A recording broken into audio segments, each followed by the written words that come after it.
છેલ્લા લેક્ચરમાં આપણે વિકલન મેળવવાની રીતમાં આપણે પ્રતિવિધેયોના વિકલનના સૂત્રોની ચર્ચા કરી હતી. આજે આપણે પ્રતિવિધેયોના વિકલિતો મેળવવાની પ્રક્રિયા સમજશું.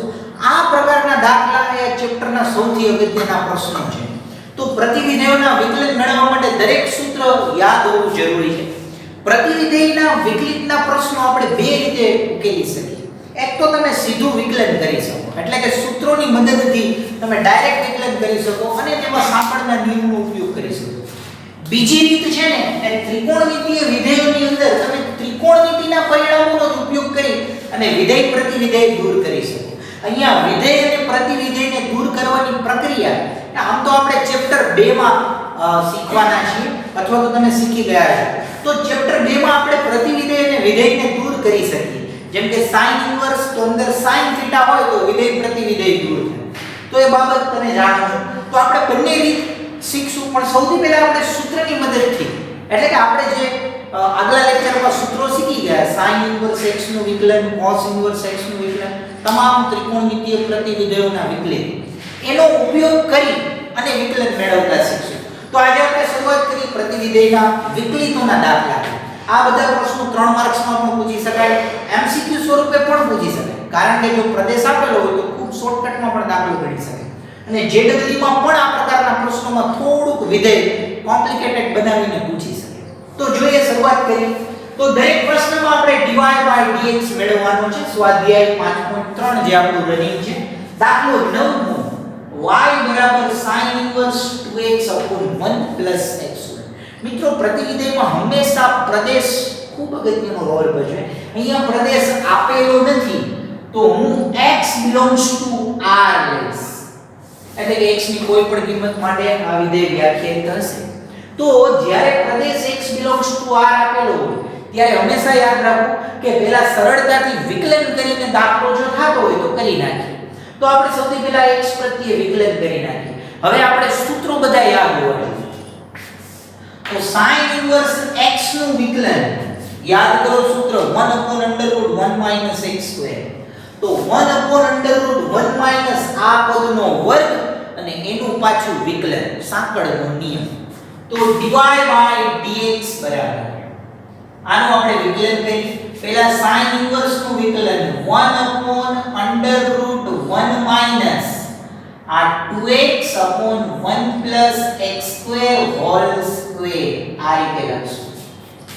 sin ઇન્વર્સ x નું વિકલન 1/√1 x² મુજબ 1/√1 આ પદાવલીનો વર્ગ અને એનું પાછું વિકલન dx 2x/1 x² આ રીતે થશે. હવે આની સાથે આપણે આપશું તો 1/ આને ફરી પાછું આપણે લસા સ્વરૂપે લઈ લઈએ તો અંડરરૂટ આને આપણે આમ લખી શકીએ 1 x² હોલ સ્ક્વેર. લસા લઈએ 1 x² નો પણ સ્ક્વેર અહીંયા ગુણાઈ જાય -2x હોલ સ્ક્વેર અને એના છેદમાં અંડરરૂટ 1 x² સ્ક્વેર. એટલે કે મેં આ લસા છૂટો કરી. અહીંયા ભાગાકારનો નિયમ છે, તમે સહેલાઈથી કહી શકો. ભાગાકારનું વિધેય છે તો છેદનું વિધેય બાર, અંશનું વિકલન એટલે કે 1 x² બાર ddx 2x -2x બાર ddx 1 x². એટલે કે છેદનું વિધેય બાર, અંશના વિધેયનું વિકલન માઈનસ અંશ વિધેય બાર છેદના વિધેયનું વિકલન છેદમાં છેદનો વર્ગ. આ રીતે આપણે આને લખી શકીએ. હવે અહીંયા હું એક કામ કરું, છેદનો છેદ અંશમાં જાવ, પણ તમે જાણો છો છેદનો છેદ અંશમાં જશે તો આ વર્ગ અને વર્ગમૂળ પણ દૂર કાઢી નાખીએ. તો વર્ગ વર્ગમૂળ દૂર કરતા છેદનો છેદ અંશમાં લખતા અહીંયા મારે લખવું જોઈએ માનાંકમાં 1 x² છેદમાં આ વર્ગમૂળનું આપણે વિસ્તરણ કરી નાખીએ.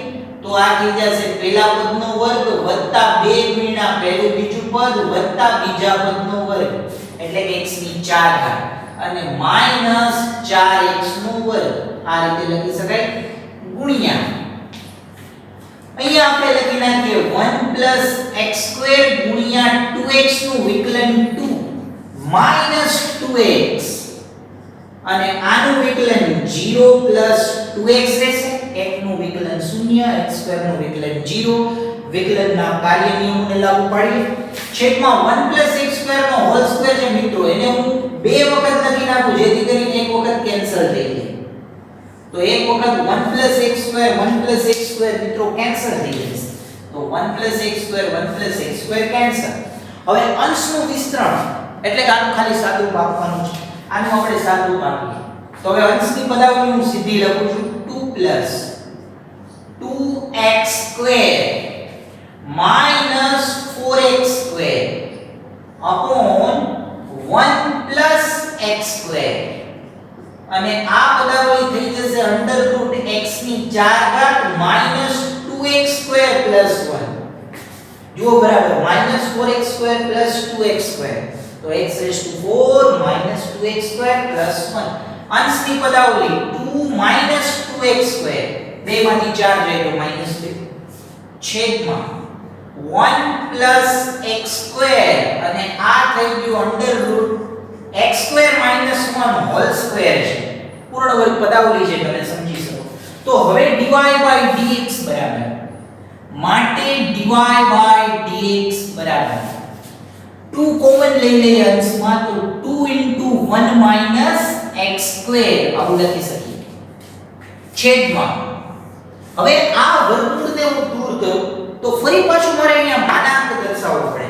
એટલે કે અહીંયા મારે લખવું પડે માનાંકમાં x2 - 1 અને ગુણ્યા 1 x2. આવી રીતે વિધેયનું વિકલન મેળવી શકાય. પરંતુ હવે અહીંયા પ્રશ્ન છે, જો છેદ 0 હોય તો આ મૂલ્ય અવ્યાખ્યાયિત થઈ જશે. એટલે કે આ વિધેયનું વિકલિત x ની કઈ કિંમતો માટે કેવું મળે એ ચેક કરવું હોય તો આપણે એ વિચારવું પડે કે આ માનાંકને, તમે જાણો છો માનાંકને બે પ્રકારના મૂલ્યો, એક ધન અને શૂન્ય અને બીજા શૂન્યેતર ઋણ. ટૂંકમાં શૂન્ય સહિતના ધન મૂલ્યો અને શૂન્યેતર ઋણ એવી બે પ્રકારની કિંમતો આપણે મેળવી શકીએ. આ બે કિંમતો આ રીતે નક્કી કરાય કે આ માનાંક > 0 આ મૂલ્ય, તો આ ધન લખાય. આ મૂલ્ય એટલે કે x2 - 1 ઋણ, તો એને ઋણ લખશું. તો હવે dy/dx હું આ રીતે વ્યાખ્યાયિત કરીશ. હવે બરાબર ધ્યાન આપજો, આપણે આ માનાંકને લીધે આ પદો આપણે અલગ પાડશું.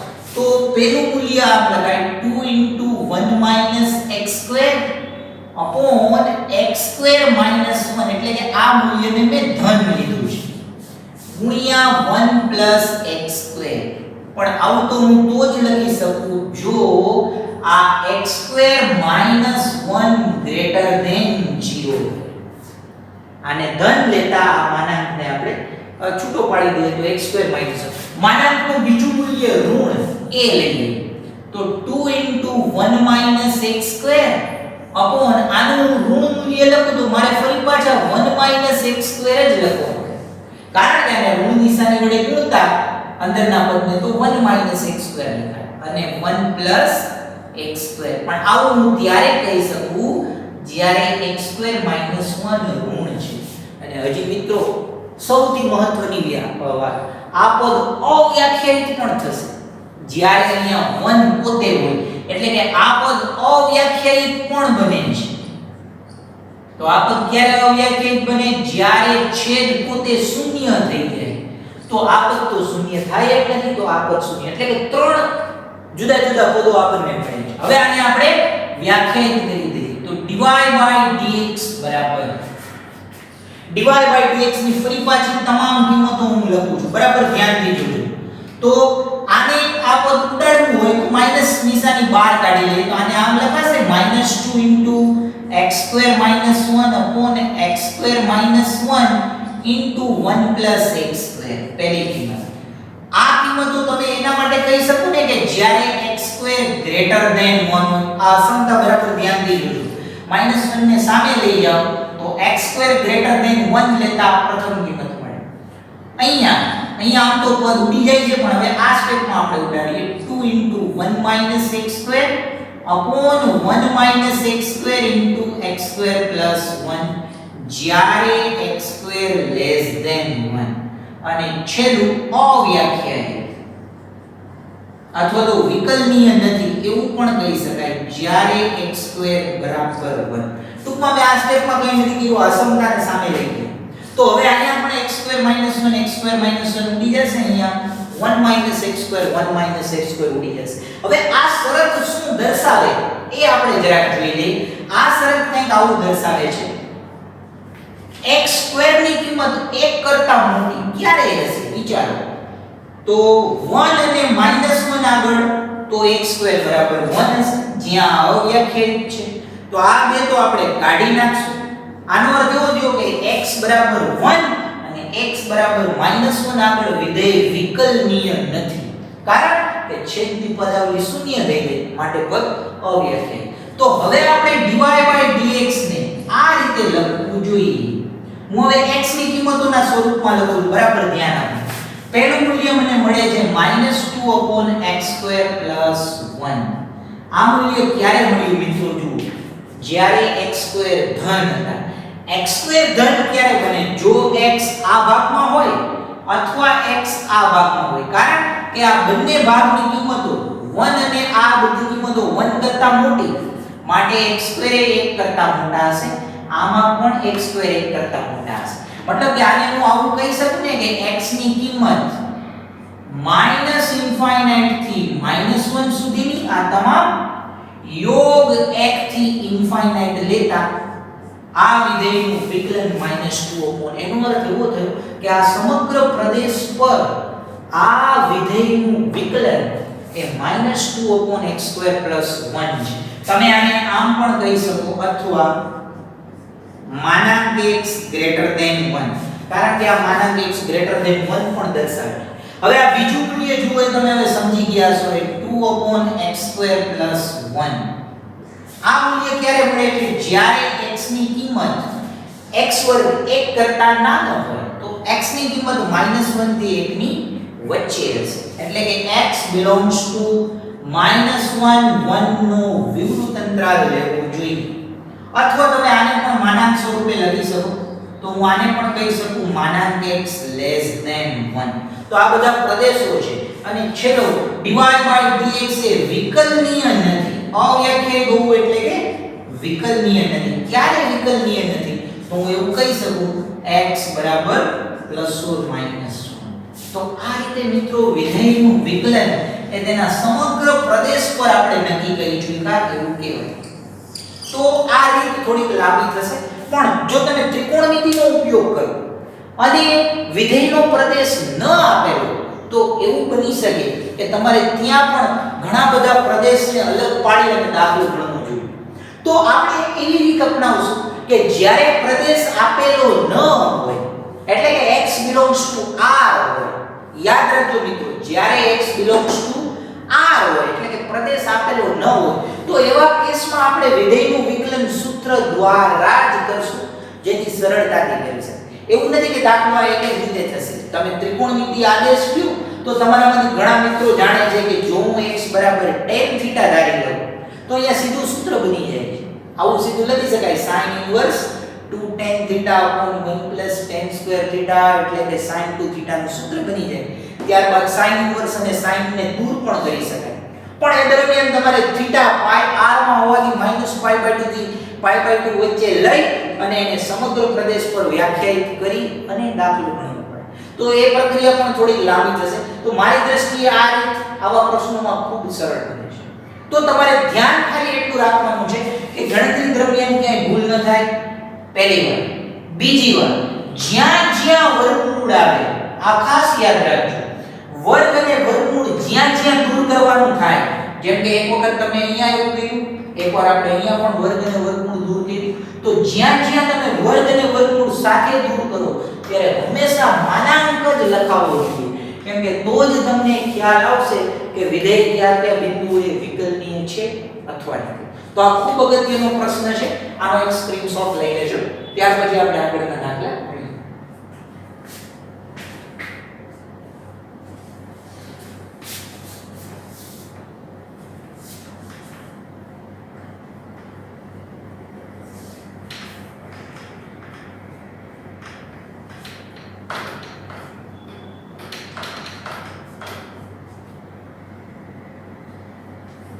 ત્યાર પછીના પ્રશ્નોમાં પણ આપણે આવી જ કંઈક ચર્ચા કરવાના છે, જેમાં પ્રતિવિધેયનું વિકલન આપણે સૂત્રથી મેળવશું અને ત્યારબાદ સાંકળના નિયમથી એનું વિકલન કરતા જઈએ.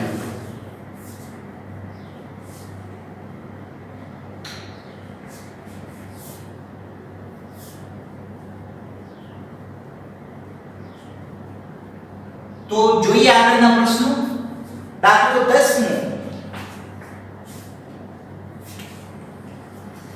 વિધેય y બરાબર tan inverse 3x x cube upon 1 3x square આવું આપેલું છે. આ રીતે તમને એક વિધેય આપેલું છે જ્યાં -1/√3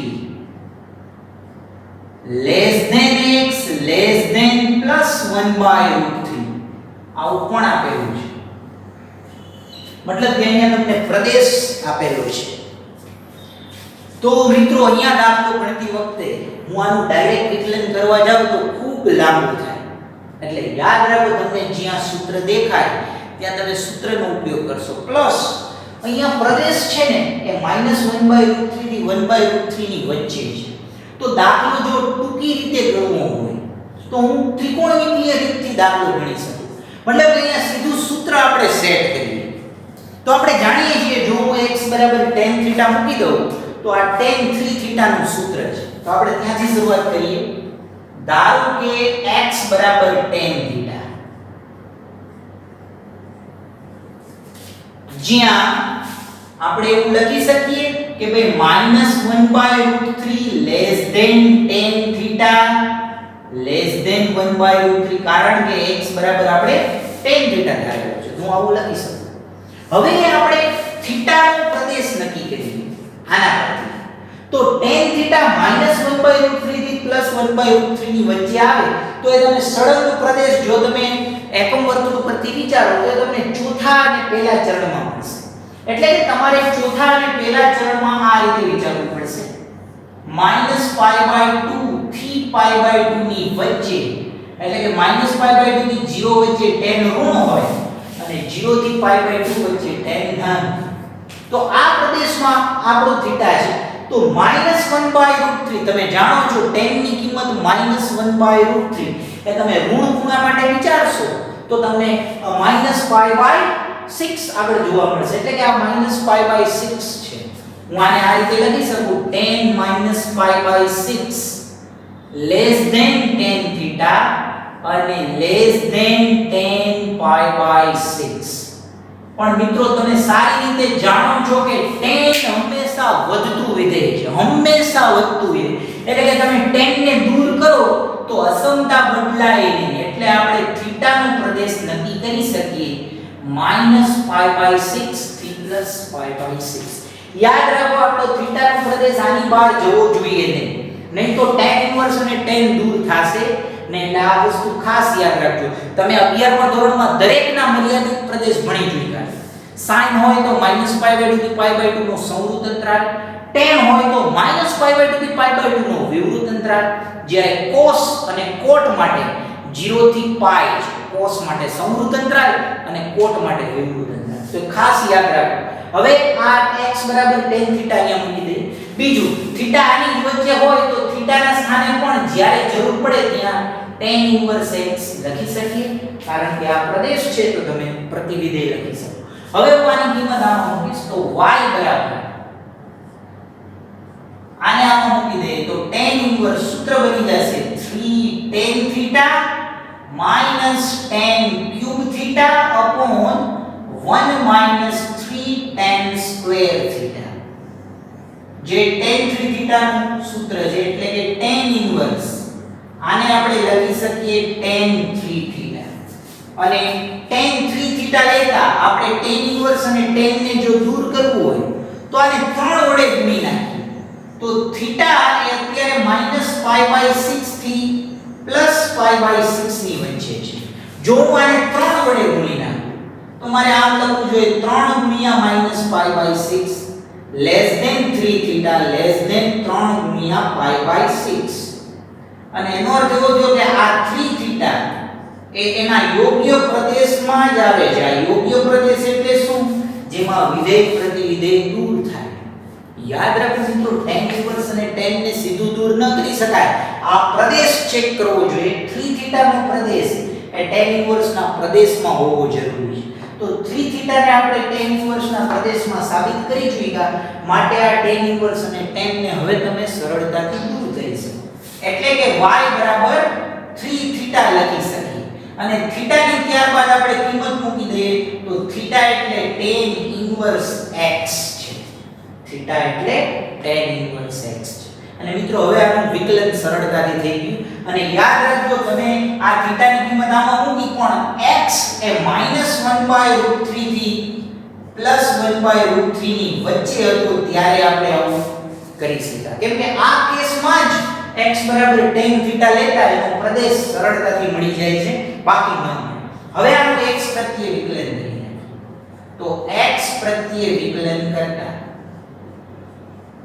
dy dx બરાબર આનું આપણે વિકલન કરી નાખીએ તો dy dx બરાબર આપણે આવું લખી શકીએ dx 3 tan ઇન્વર્સ x. અને તમે જાણો છો આને આપણે લખી શકીએ 3 ગુણ્યા 1/1 + x². કારણ 3 તો અચળ છે, tan ઇન્વર્સ x નું વિકલન 1/1 + x² એવું લખી શકાય.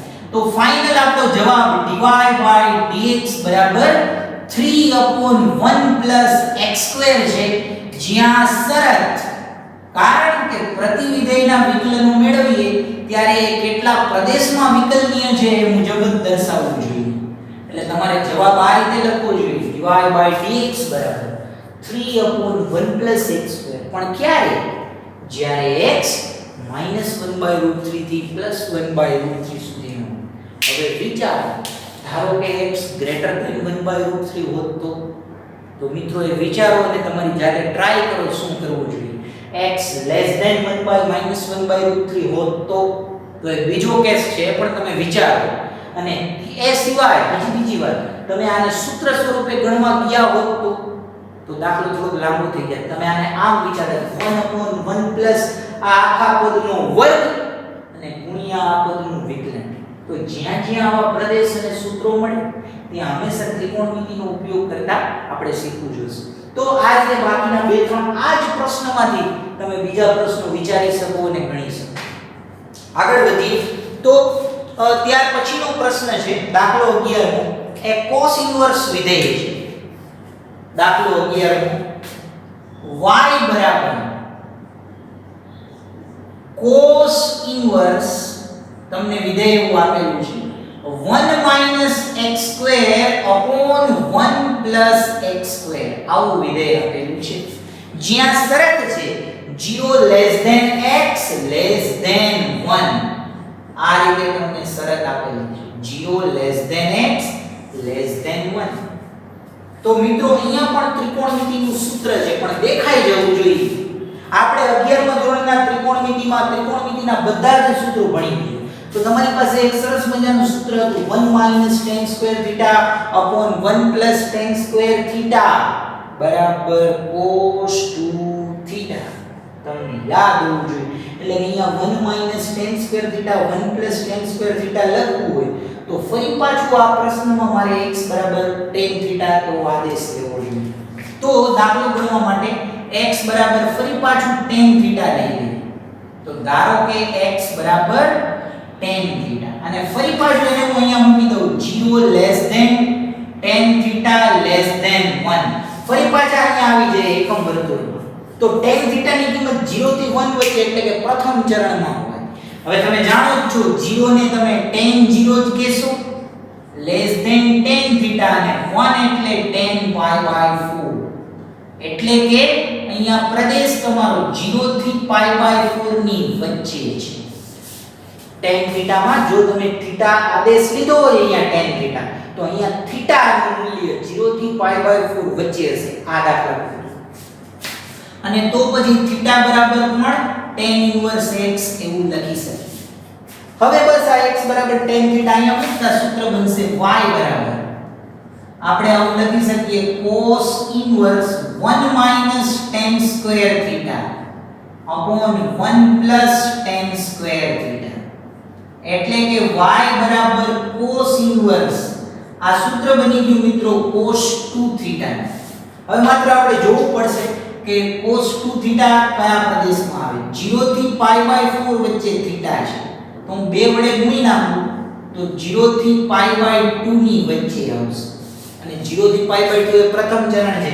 યાદ રાખો cos ઇન્વર્સ અને cos એ 0 થી π વચ્ચે દૂર થાય. અહીંયા 2 થીટા 0 થી π/2 વચ્ચે છે જ, અને 0 થી π/2 વચ્ચેની તમામ કિંમતો એ 0 થી π વચ્ચે પણ છે એવું કહી શકાય. તો માટે હું આ બંનેને દૂર કરીશ તો y બરાબર 2 થીટા એવું આપણે લખી શકીએ. ફરી બાજુ થીટા એટલે તો tan ઇન્વર્સ x છે, એટલે કે 2 tan ઇન્વર્સ x. પણ યાદ રાખજો x ની કિંમત આપણે 0 થી 1 ની વચ્ચે લીધેલી છે, અને ફરી પાછું x પ્રત્યે વિકલન કરીએ તો x પ્રત્યે વિકલન કરતા dy dx બરાબર 2/1 plus x² એવું આપણે લખી શકીએ, જ્યાં x ની કિંમત 0 થી 1 ની વચ્ચે છે. તો આ રીતે આવા વિધેયોના વિકલિતો મેળવી શકાય. પ્રતિવિધેયોના વિકલિતો મેળવવા માટેની આ રીત ખૂબ જ ઉપયોગી છે. અહીંયા પણ ફરી પાછું એ જ મુદ્દો, તમે આને સીધા સૂત્ર દ્વારા મેળવી શકો. હવે સૂત્ર દ્વારા જેટલા પ્રશ્નો છે તમારે જાતે મેળવવાના છે, તો આ પ્રશ્નમાં પણ તમે સૂત્ર દ્વારા વિધેયનું વિકલન કરી શકો છો. આગળ વધીએ તો દાખલો 12 આના જેવો જ છે.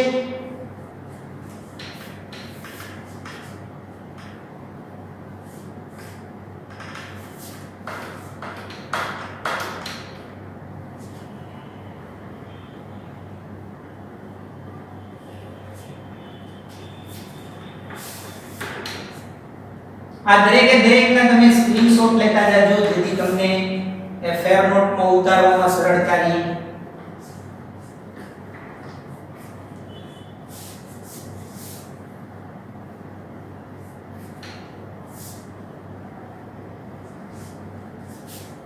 તો મિત્રો પ્રશ્ન નંબર 12 એમાં sin ઇન્વર્સ વિધેય છે. તમે હવે હોમવર્કમાં કરશો અને ત્યાર પછીનો પ્રશ્ન આપણે લઈએ. દાખલો 13 y બરાબર cos ઇન્વર્સ વિધેય ફરી પાછું લઈએ 2x upon 1 plus x square, 2x upon 1 plus x square, જ્યાં શરત આપેલી છે -1 less than x less than 1, -1 less than x less than 1. મિત્રો આ પ્રશ્નમાં પણ તમે x બરાબર tan થીટા ધારી શકો, પણ અહીંયા એક પ્રોબ્લેમ છે. જો તમને દેખાતો હોય તો પ્રોબ્લેમ આ છે કે cos inverse 2x upon 1 plus x square માં x બરાબર tan થીટા મૂકીએ તો આ sin 2 થીટા નું સૂત્ર બનશે. જો કે ત્યાર પછી sin 2 થીટા ને તમે cos pi/2 2 થીટા એવું લખી શકો, અને ત્યાર પછી ફરી પાછું તમારે ચેક કરવું જોઈએ કે ભાઈ sin 2 થીટા માટે એ પ્રદેશ મળે છે કે કેમ, અથવા તો પ્રદેશ મળતો હોય તો એ પ્રદેશની અંદર કેટલા બિંદુ આગળ વિકલનીય છે એ તમારે નક્કી કરતા શીખવું પડશે. તો આપણે આ દાખલો ગણીએ એને આપણે આ રીતે લખશું. ધારો કે x બરાબર tan થીટા લઈને જો દાખલો ગણવો હોય તો આપણે ત્રિકોણમિતિનો ઉપયોગ કરીએ. સીધું વિકલન પણ આમ કરી શકાય, પણ તમે એમાં એવું કહેશો -1 √1 - x². તો આ એક પ્રશ્ન તમને બંને રીતે કરીએ આપણે, તો તમને વધારે ખ્યાલ આવશે. પહેલા આપણે સીધું વિકલન કરીએ તો x પ્રત્યે વિકલન કરતા આનું સીધું વિકલન થશે dy dx બરાબર cos ઇન્વર્સ નું વિકલન -1 √1 - x², એટલે કે 2x upon 1 plus x² whole square, અને ફરી પાછું આનું વિકલન ddx 2x upon 1 plus x² એવું થશે. હવે અહીંયા આપણે જાણીએ છીએ છેદનો છેદ સીધો હું અંશમાં લખીશ તો dy dx બરાબર છેદનો છેદ અંશમાં માઈનસ નિશાની કૌંસમાં 1 + x² નો માનાંક, કારણ કે વર્ગ અને વર્ગમૂળ આપણે દૂર કરીએ છીએ.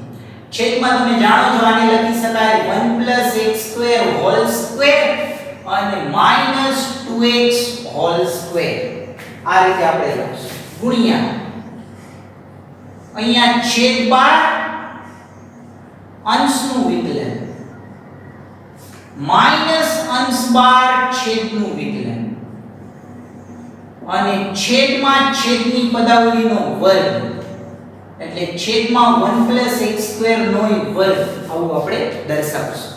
તો માટે dy/dx બરાબર, હવે જે મળે એ પદાવલી આપણે જોઈએ. તો dy/dx બરાબર -1 + x² અને છેદમાં આ પદાવલીનું આપણે વિસ્તરણ કરી નાખીએ તો 1 + 2x² + x ની 4 ઘાત -4x². આનું વિસ્તરણ આપણે અગાઉ પણ કરી ચૂક્યા, એના જેવું વિસ્તરણ મળે છે. અહીંયા આપણે જોઈએ 1 + x² ગુણ્યા 2 -2x * 0 + 2x, અને અહીંયા આપણે લખી નાખીએ 1 + x² ગુણ્યા ફરી પાછું 1 + x², જેથી કરીને એક વખત 1 + x² કેન્સલ થઈ જશે. હવે આપણે અંશમાં સાદુરૂપ આપીએ તો dy/dx બરાબર માઈનસ નિશાની અને અંદર આ કૌંસનું આપણે વિસ્તરણ કરી નાખીએ તો આ થઈ જશે 2 + 2x² -4x² છેદમાં અંડરરૂટ આ થઈ ગયું x ની 4 ઘાત -2x² + 1 અને ગુણ્યા 1 + x². તો આ રીતે આપણને મળશે. આપણે આવો દાખલો અગાઉ ગણ્યો તો એના જેવું થશે. માટે dy/dx બરાબર માઈનસ, હવે આને તમે અંદર લખશો 2 - 2x², આ રીતે આપણે એને લખી શકશું. છેદમાં આ થઈ ગયું વર્ગમૂળમાં x² - 1 હોલ સ્ક્વેર અને ગુણ્યા 1 + x². હવે આપણે આને ફરી પાછું દર્શાવીએ dy/dx બરાબર આ પદમાંથી -2 કોમન કાઢી લઈએ અથવા તો આ માઈનસ નિશાનની અંદર આપી દઈએ તો 2x² - 2 થઈ જશે, જેમાંથી 2 કોમન કાઢતા અંદર x² - 1 ને સીધું પદ લખ્યું છે 2x² અને -2 છેદમાં આને ફરી પાછું માનાંકમાં x² - 1 અને આને લખી શકાય 1 + x². તો આ રીતે આપણે આને દર્શાવશું. હવે અહીંયા આપણી પાસે બે શક્યતાઓ છે, ઋણ પણ હોઈ શકે અને ધન પણ હોઈ શકે. પણ અહીંયા -1 થી 1 વચ્ચે x હોવાથી x વર્ગ -1 આપણે ચેક કરશું. તો ખાસ યાદ રાખજો, મેં આને પરિણામ એટલા માટે આપ્યું છે કેમ કે આપણે આ માનાંકને પહેલા વ્યાખ્યાયિત કરીશું. તો હું શરૂઆત અહીંયાથી કરીશ જ્યાં -1 x 1 હોવાથી, એટલે કે x ની કિંમત -1 અને 1 ની વચ્ચે હોવાથી તમે બધા બહુ સારી રીતે જાણો છો કે x વર્ગની કિંમત 0 થી 1 ની વચ્ચે જ રહેશે. કારણ કે -1 થી 1 વચ્ચે x હોય ને તો વર્ગ લેતા વર્ગની કિંમત 0 થી 1 વચ્ચે, -1 થી 1 વચ્ચે આવતી તમામ કિંમતોનો વર્ગ 0 થી 1 વચ્ચે આવી જશે. હવે આ વિધેય આપણે બનાવીએ તો હું આ વિધેય બનાવવા માટે બધામાંથી એક બાદ કરી નાખું તો આપણે એવું કહી શકીએ ને બધામાંથી એક બાદ કરો તો -1 x² - 1 અને <0 થઈ જશે. એટલે કે મેં અસમતામાંથી એક બાદ કરી નાખ્યા 0 - 1 -1 x² - 1 અને 1 - 1 છે. માનાંક લઈ લો તો માનાંક જો લેવામાં આવે તો તમને ખ્યાલ છે કે આની અસમતા બદલાઈ જશે, કારણ કે આ ઋણ છે તો એની માનાંક લેતા અસમતા બદલાય. મારે આવું લખવું જોઈએ 0 માનાંકમાં x² - 1 એટલે કે આનું માનાંક છે એ ધન થઈ જશે, x² - 1 એ ધન થઈ જશે. તો હું અહીંયા એની ધન કિંમત લખી નાખીશ.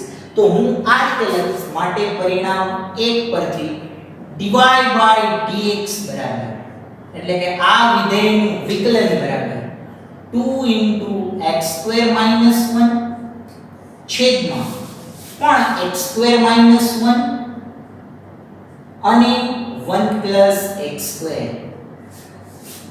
તમે -1 થી 1 વચ્ચે x મૂકી શકો છો, કેમ કે -1 થી 1 વચ્ચે મૂકતા આપણે જોયું કે 0 થી 1 ની વચ્ચે જ મળે છે અને 0 થી 1 વચ્ચે આવતી તમામ કિંમતોનો પાછો માનાંક લઈ લેવામાં આવે, એટલે કે માનાંક x² - 1 લેવામાં આવે તો આપણને એ કિંમતો આ જ મળે છે, એટલે કે x² - 1 આપણને ધન મળે છે. 1 - x² લેવાની જરૂર નથી રહેતી.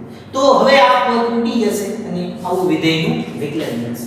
તો આ રીતે તમે આવા વિધેયોના વિકલિતો મેળવી શકો. અહીંયા પણ તમે x tan θ લઈને પણ દાખલો કરશો અને મારા ખ્યાલથી એ દાખલો તમે હોમવર્કમાં કરશો અને તમારાથી સરળતાથી થઈ જવો જોઈએ.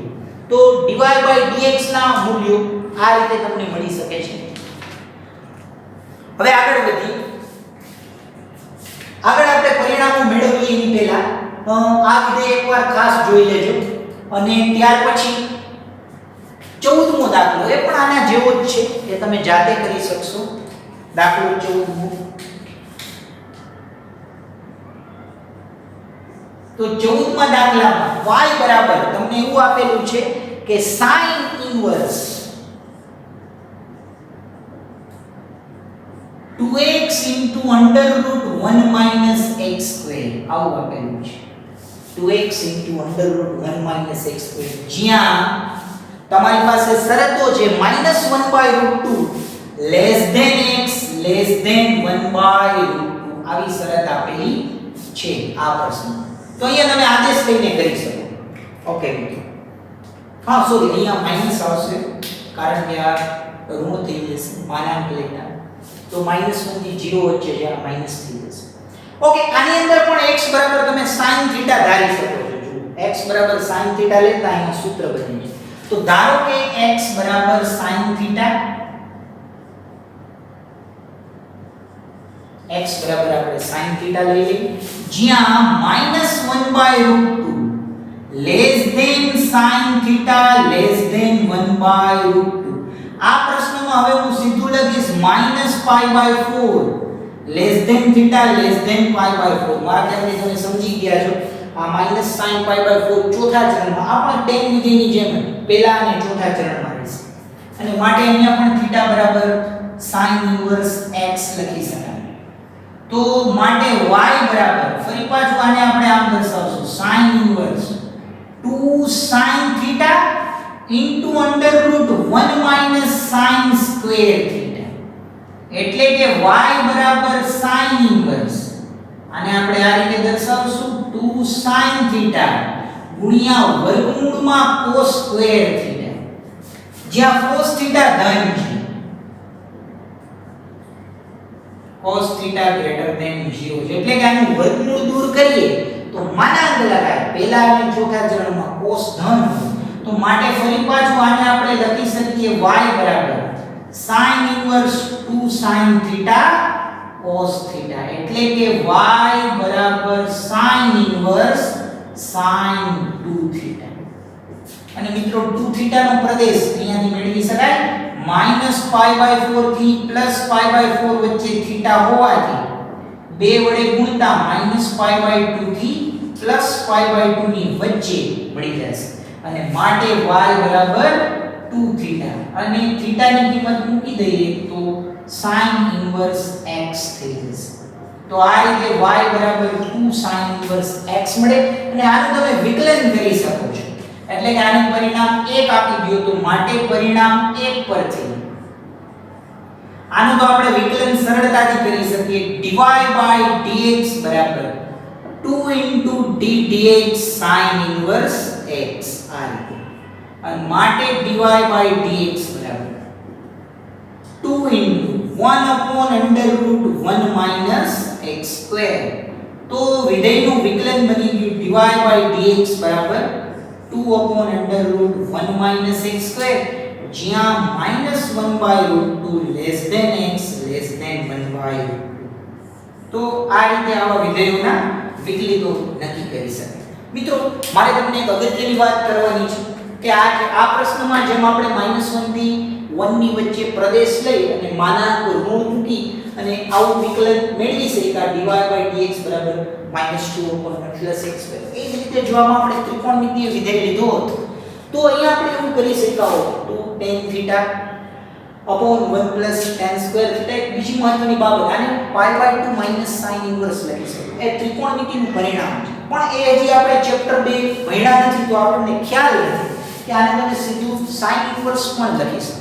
એટલા માટે આ દાખલો આપણે આ રીતે જ સોલ્વ કરશું અને અત્યારે આ બધા જ પ્રશ્નો તમે મોટે ભાગે સૂત્રની રીતે જ સોલ્વ કરશો. જ્યાં તમને સરળતાથી ત્રિકોણમિતિય આદેશ દેખાય ત્યાં તમે ત્રિકોણમિતિય આદેશથી પ્રશ્ન સોલ્વ કરશો. બાકીના દરેક પ્રશ્નોમાં આપણે વિધેયનું વિકલન એ સીધા સૂત્રથી કરશું. તો આવી જ રીતે દાખલો 15મો પણ તમે હોમવર્કમાં કરશો. તો આ બધા જ દાખલા બબે રીતે તમારે કરવાના છે. તો આજના હોમવર્કમાં દરેક પ્રશ્નોને તમે 2 વખત ગણશો અને આ સાથે આ પ્રતિવિધેયના વિકલનનો ટોપિક પણ પૂર્ણ થાય છે. બાકીના બધા જ પ્રશ્નો તમારે હોમવર્કમાં કરવાના છે. તો આટલું આજે આપણે રાખીએ. બાકીનું વધારે નવી મેથડ સાથે આવતા લેક્ચર